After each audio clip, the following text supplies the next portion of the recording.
We're really excited.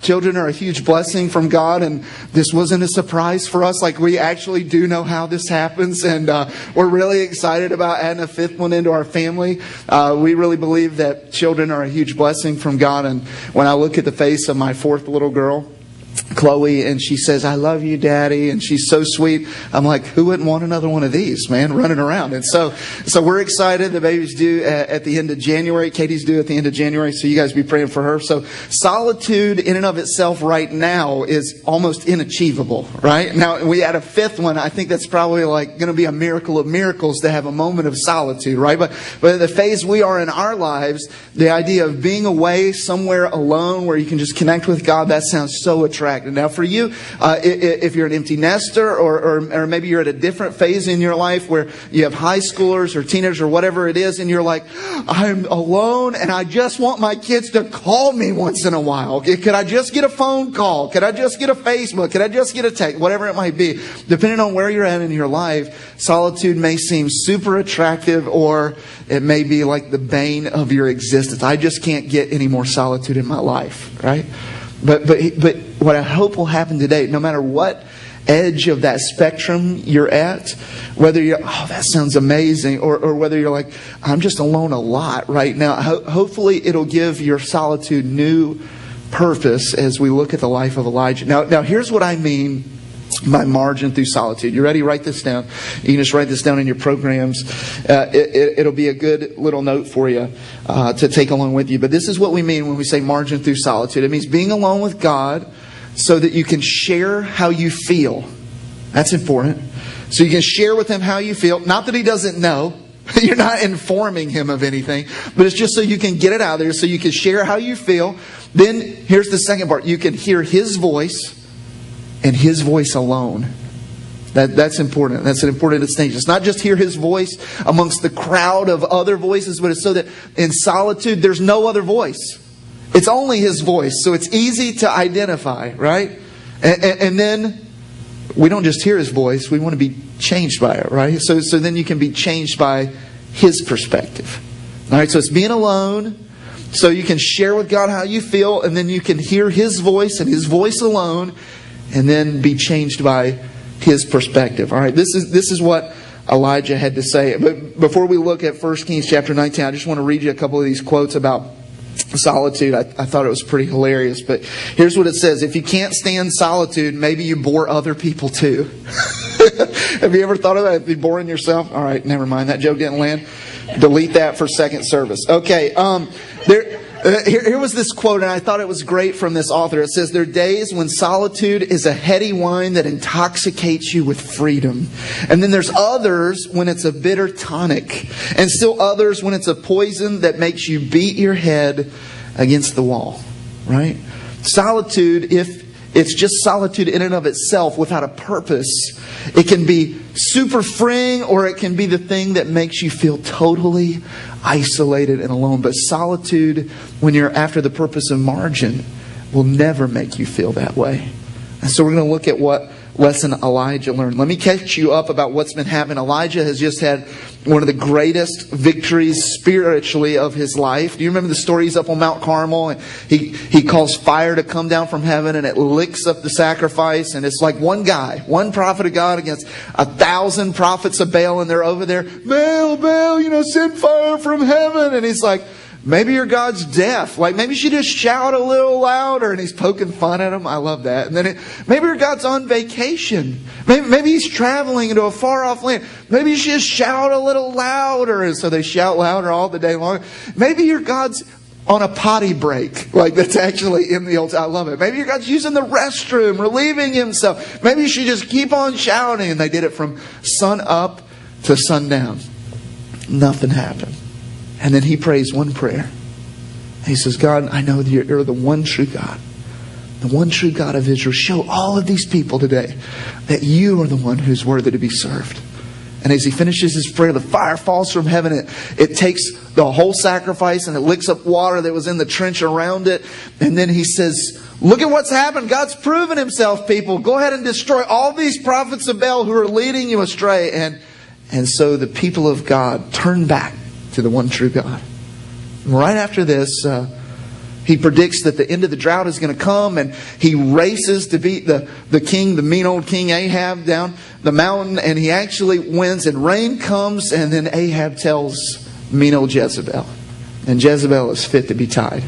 You mean he killed 1,000 of my priests? What are you talking about, Ahab? Who cares that you saw fire fall down from heaven? I'm going after this guy. And so she launches a bounty on his head. Now here's the guy who stands up to 1,000 men, right? Priests worshiping a false god. And now he's scared of this one woman. And he runs for his life.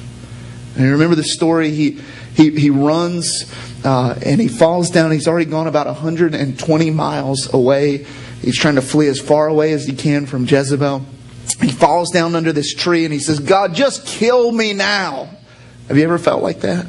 You ever been at a place where you've just had no margin in your life and you're just so exhausted mentally, physically, spiritually, and you're just like, God, I'm done. Like, I don't care what happens to me. I don't care what happens to anybody else. I'm over this, God. Just take me home. Like, I'm done with this life. That's where Elijah was. And God sends an angel, causes him to fall into a deep sleep. And then remember, we talked about he brought the first angel food cake and brings him water. And that's a joke. Okay, strike that one too. And then he's revived. And then he says, I want you to go to Horeb. And so Elijah decides, I'm going to go and be by myself in solitude with God. Now Horeb was 200 miles away from where he was. I mean, this guy doesn't have a chariot. He doesn't have a mode of transportation except for his size 12s, right? Like, he's walking 200 miles so that he can be with God. And he's going to this place called Mount Horeb, or you might know it as Mount Sinai, right? That's where the Lord met with Moses, where the Lord gave the law to the people of Israel. And here's what he's hoping. Don't miss this. This is the mountain where God meets with people. This is the place where God met with Moses in the burning bush. This is the place where God sent and revealed His law to all of the people of Israel. This is where God showed up and did amazing things. And I've got to get away from all of this stuff and just spend some time alone with God in a place where I'm expecting Him to show up. By myself in solitude. And so he goes the 200 miles and he's at Mount Sinai. Well, look what it says. Verse 9. He's there to share with God how he feels. He's there to hear God's voice and only God's voice, and then be changed by His perspective. Here's what it says, verse 9. There he came to a cave, and he lodged in it. And behold, the word of the Lord came to him and said to him, what are you doing here, Elijah? I love that God asks questions that He already knows the answers to, right? But He wants you to say it. He wants you to tell Him. He wants you to tell Him exactly how you feel. In the place of solitude in this cave, He wants you to open up to Him and say, God, this is what I'm really thinking. You already know it, but I just want to express it out loud so I can get it out there, and then I can hear what your voice has to say about it, and then I can be changed by your perspective. This same cave, many scholars think, is the same cave that Moses was in when he asks to see God's glory. Do you remember that story in Exodus? He's there and he's like, God, show me your glory. And He says, no man can look upon my full glory and still live, Moses. So here's what I'm going to do. I'm going to put you in this little cave in the cleft of the rock, and I'm going to cover you there with my hand, just like the old hymn says, right? He hideth my soul in the cleft of the rock, and He covered me there with His hand. And so He covers Moses there, and then He goes past the cave, and then He removes His hand from covering Moses, and Moses sees the back of the glory of God. And he lives. A lot of scholars believe this is the same place that Elijah is, and he's wanting the same thing. God, listen, I'm done. I'm drained. God, I stood up in front of all these people and I led people back to you. And now look at what it's earned me. I've got this woman chasing me down. Like, have you ever felt that way? Like, God, hold on. Wait. Like, I did what's right. And now I've still got pressure against me. Is that A plus B equals C? And it's like, well, yeah, it is. He's there and he says, God, I stood up for you. And I'm here and I just need to hear from your perspective. God, I've got all this stuff going on in my life. I'm physically done. I'm emotionally done. I'm spiritually done. And I'm here in the middle of this thing. And I've just got to have some time with you so I can tell you how I feel. And I can hear from you and hear only your voice and nobody else's voice, and be changed by your perspective. And so I love in that place, God approaches him and says, what you doing here? And he already knows. Look at what it says. Verse 10. He said, I've been very jealous for the Lord, the God of hosts. For the people of Israel have forsaken your covenant, and they've thrown down your altars, and they've killed your prophets with the sword. And I, even only I, am left, and they seek my life to take it away. He just has a big old pity party. You know, God's not upset by your pity party. Do you realize that? God knows how you're feeling. You might as well tell Him anyway, right? And here He is, and He's totally rewritten all of history.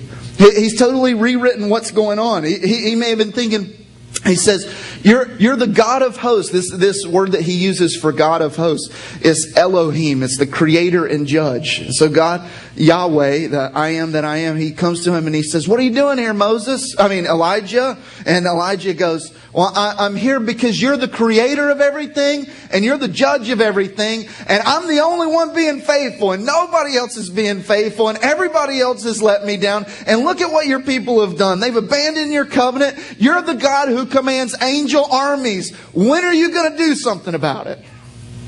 Have you ever felt like that with God? When are you going to fix this, Lord? You're the judge.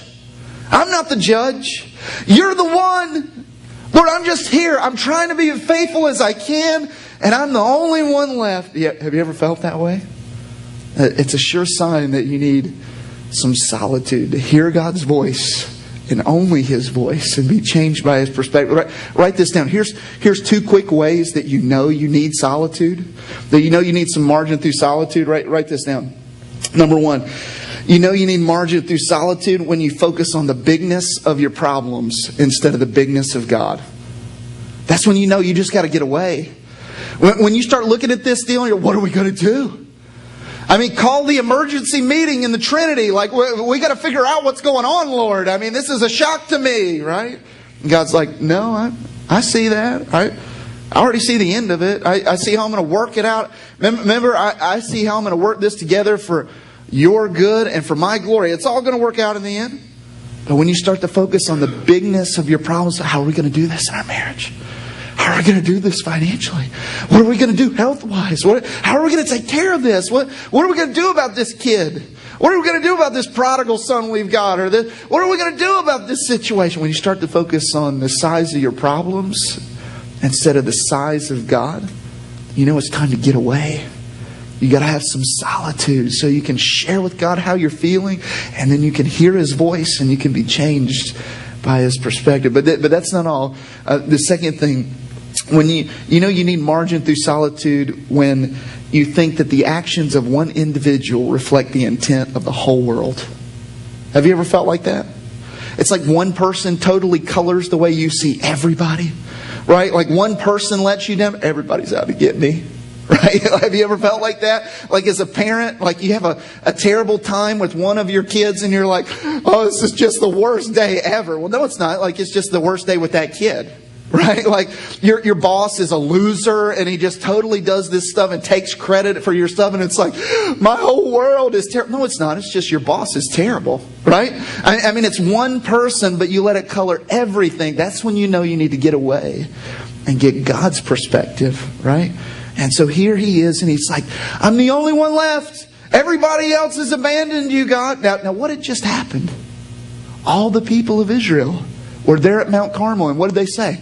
Yeah, Baal's the one true God. Kill Elijah. Is that what they said? No. They're like, Yahweh, He's the one true God. Kill all the prophets of Baal. And they totally renewed their commitment to God. He forgets all about it.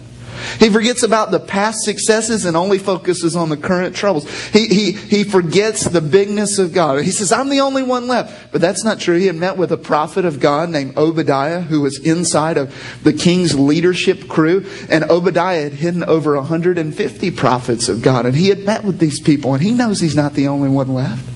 But that's how he feels. He had totally forgotten reality. Have you ever been there? Right?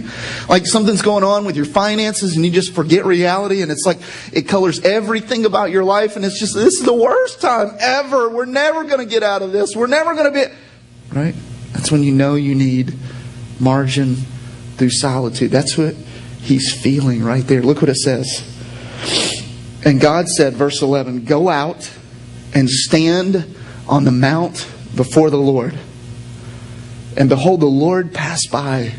This is exactly the parallel of what happens with Moses. This is so cool. Now here's what he says.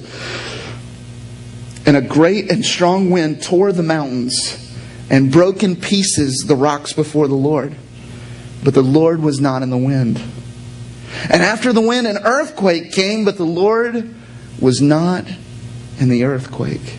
And after the earthquake, a fire, but the Lord was not in the fire. And after the fire, the sound of a low whisper." Now, what did he go to the mountain of God to do? He wanted to see God's hand. He wanted to see God move. This is the mountain of God where God does miracles. This is where God shows up supernaturally. This is where Moses was there and he saw the burning bush. And he goes up and he says, "Take your shoes off, Moses. Kick off your sandals. You're walking on holy ground. I've got a job for you to do. You're going to go and rescue the people, my people who are in Egypt out of slavery." This was the same place where Moses was on the mountain 40 days and 40 nights. And he fasted before God and God preserved him. And God carves the law out himself. He carves out the 10 Commandments out of stone. And Elijah wants to see God move through miracles in miraculous, supernatural ways. And he's there in solitude to see it happen. But that's not what happens. God says, "Okay, here's what I want you to do. When you hear me, you come out of the cave. When you hear me, you come out and you stand before the Lord." And so get your listening ears ready, all right? Because I want you to hear my voice and only my voice. And so the first thing that happens is there starts to be this wind that the literal Hebrew word is it tears the mountains apart. It's such a strong wind. But Elijah doesn't move. He still stays there. It says God's voice wasn't in that supernatural move of wind. Now, did God cause it to happen? Absolutely. But that wasn't how God wanted to speak to Elijah. The next thing that happens, there's this huge earthquake. And so the earth starts to shake. And Elijah's thinking, it's got to be it. It's got to be this supernatural move of God. That's what I'm here to see. And then, no, his voice wasn't in that either. Now, did God's hand cause that to happen? Absolutely. But that wasn't what God wanted to share with Elijah in that moment. And then after that, there's this fire that happens. Now surely God would have been in the fire, right? Because here's the deal. This is the place where the burning bush was. This is the place where the pillar of cloud and the pillar of fire rested, God's presence with the people of Israel. Surely God's going to show up in the fire, right? And so there's fire that's raging right outside the cave door. And he's waiting. He's like, surely this is the moment I'm going to see the supernatural God at work. It says God wanted in the fire. Now, did his hand cause it? Absolutely. But that wasn't what he wanted to show Elijah in that moment. And so all that's passed. And then he hears this little tiny whisper. And he says, that's the voice of God. That's why I'm here. In this moment of solitude, it's not for God to show me the supernatural. It's for him to speak to me in conversation. I want you to see what happens. Write this down. Number 3, you know you need margin when you need to distinguish between God's voice and God's hand. You know you need some margin through solitude.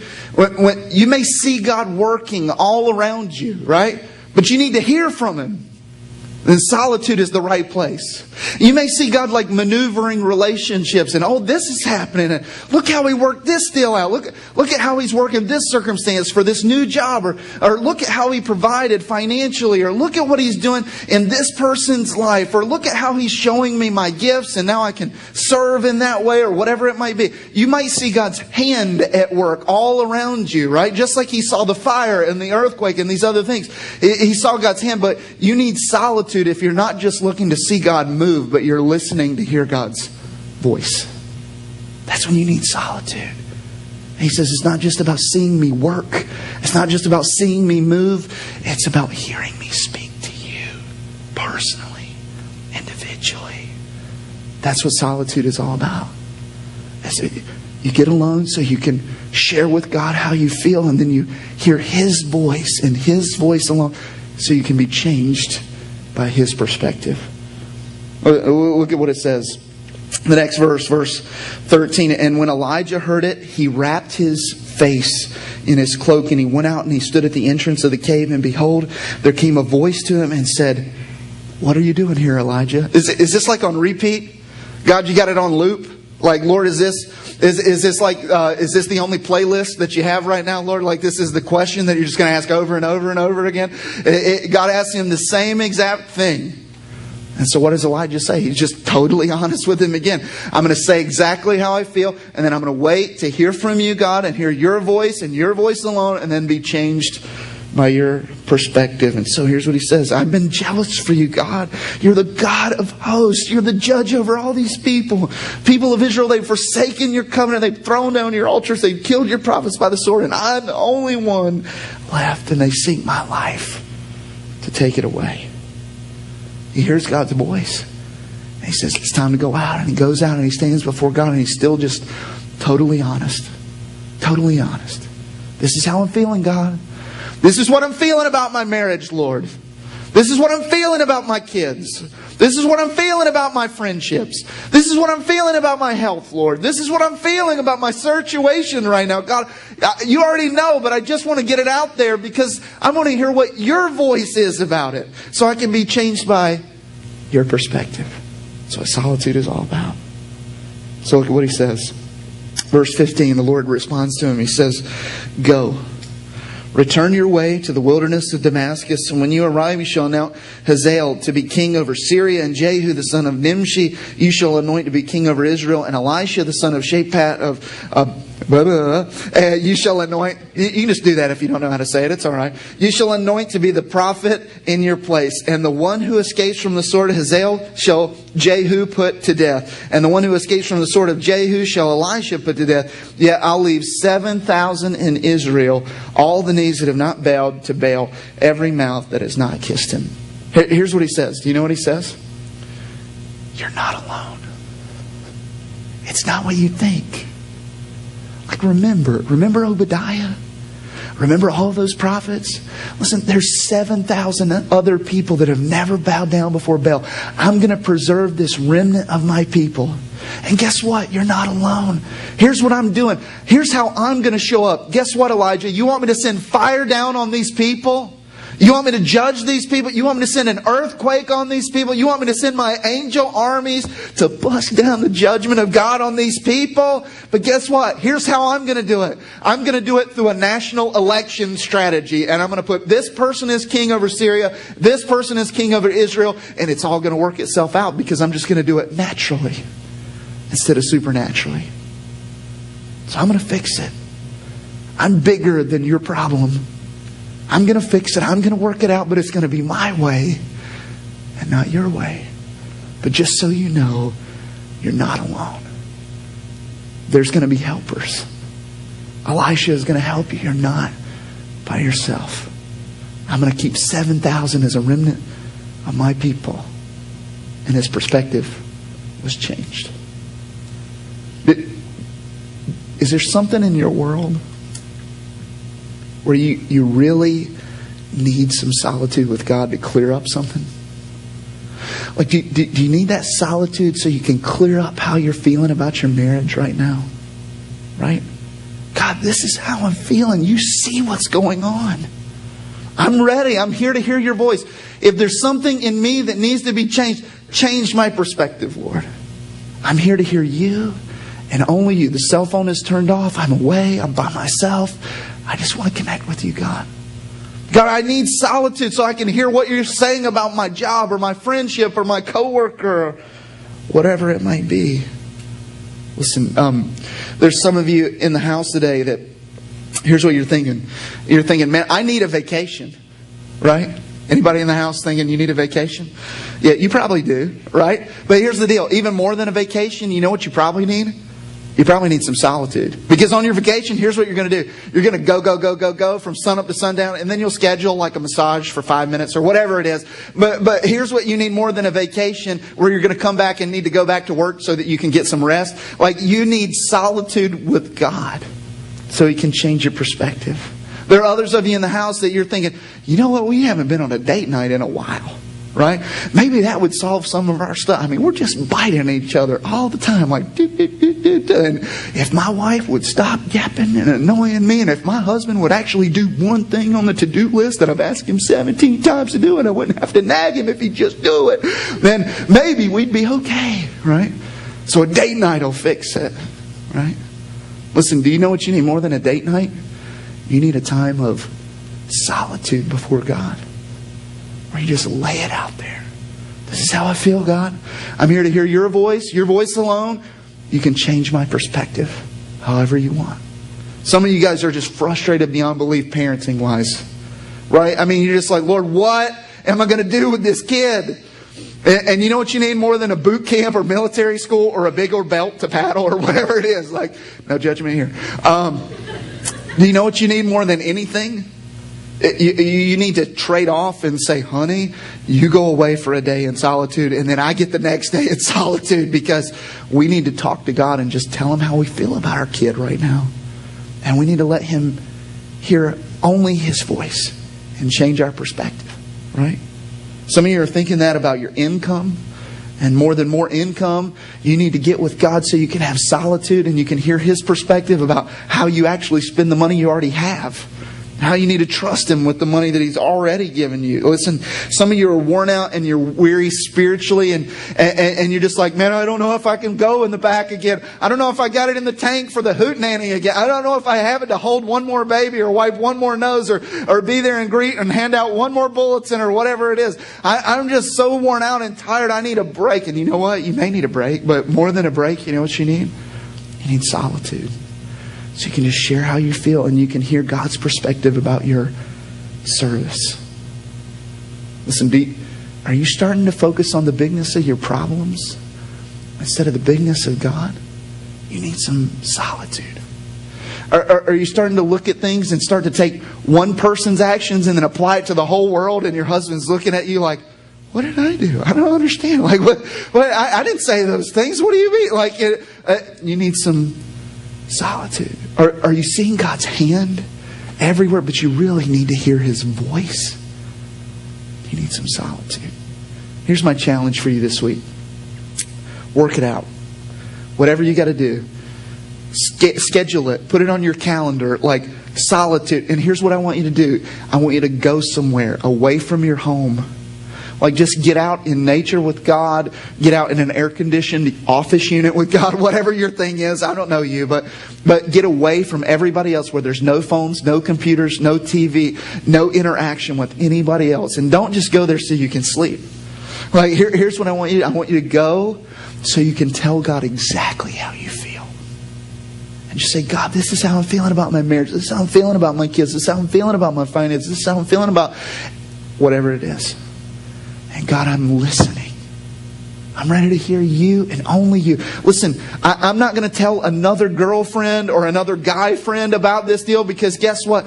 They may or may not give me good advice. But God, I'm listening to you right now. I just want to hear your voice and your voice alone about my marriage or my kids or whatever it is. And so God, if you need to change something about my perspective, if I'm off, if I'm looking at this thing through my own little lens and goggles, and I need to put on your perspective, God, change me. It'd be revolutionary. Would you do that this week? Let's pray.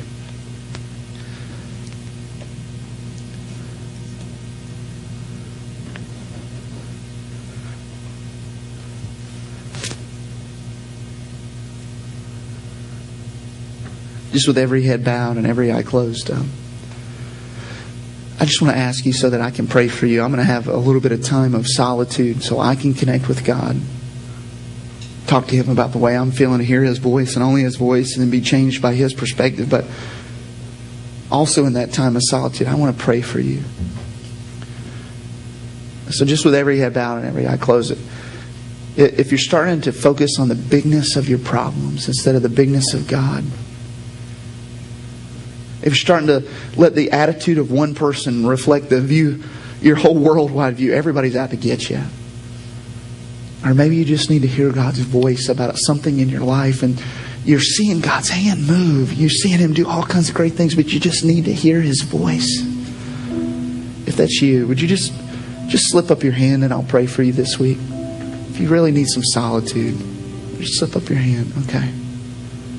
All right, great. Great. Okay, I'll be praying for you guys this week. Lord, I pray that you would teach us this discipline of being alone with you so that we can just lay it all out how we feel. We can hear your voice and only your voice. Because sometimes, God, our perspective is so off. Just like Elijah's was. And God, we can be changed by your perspective. God, make this a normal habit in every one of our lives. So we have this margin. In the name of Jesus. And all God's people said, amen. We're going to stand and sing.